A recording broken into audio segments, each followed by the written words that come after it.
Salam sejahtera dan selamat jumpa bagi para siswa kelas 9 SMP Negeri 9 Kota Sorong. Saat ini kita akan berjumpa dalam pembelajaran ilmu pengetahuan alam. Pada pembelajaran kali ini kita akan belajar tentang listrik statis. Terlebih dahulu kita harus mengetahui apa itu listrik statis. Listrik statis adalah merupakan listrik yang diam atau listrik tidak mengalir dan perpindahan arusnya terbatas. Bagian dalam pembelajaran listrik statis yang akan kita pelajari adalah muatan listrik. Apakah muatan listrik itu? Muatan listrik dapat dijelaskan dengan berdasarkan teori atom. 1. Atom merupakan bagian terkecil dari suatu benda yang tidak dapat dibagi lagi. 2. Atom terdiri atas inti atom dan kulit atom. 3. Inti atom terdiri atas proton dan neutron. Proton bermuatan listrik positif sebesar 1,6 kali 10 pangkat negatif 19 kolom. Sedangkan neutron tidak bermuatan atau netral.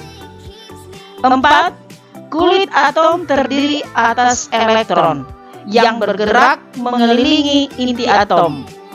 Elektron bermuatan listrik negatif sebesar negatif 1,6 kali 10 pangkat negatif 19 kolom. 5. Atom dikatakan netral apabila banyak proton sama dengan banyak elektron.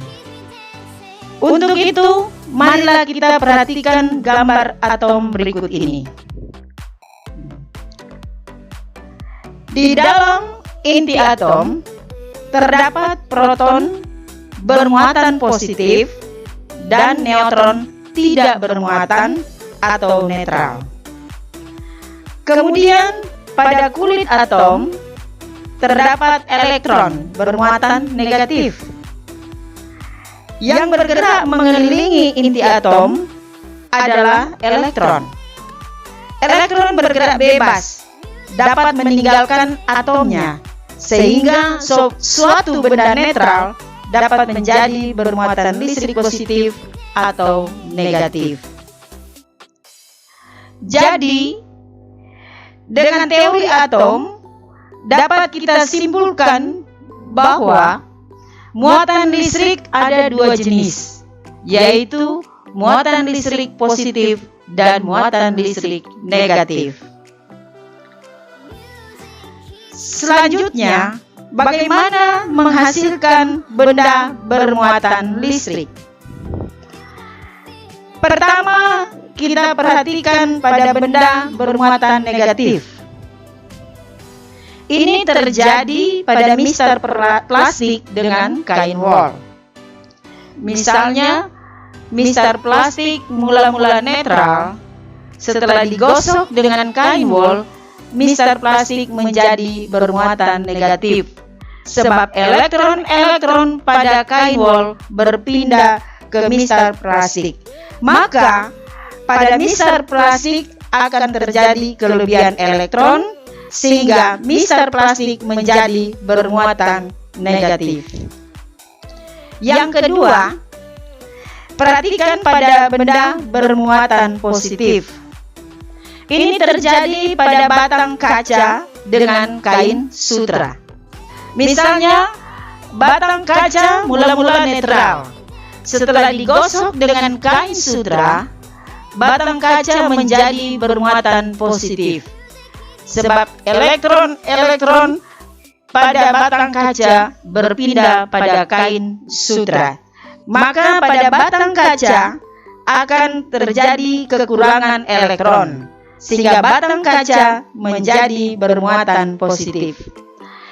Dengan demikian dapat kita simpulkan bahwa Benda bermuatan negatif karena pada benda tersebut kelebihan elektron. Sedangkan benda bermuatan positif karena benda tersebut kekurangan elektron. Berikutnya tentang interaksi muatan listrik. Bagaimana terjadinya interaksi muatan listrik? Yaitu jika dua benda yang bermuatan saling didekatkan, maka akan terjadi interaksi antar muatan listrik pada kedua benda.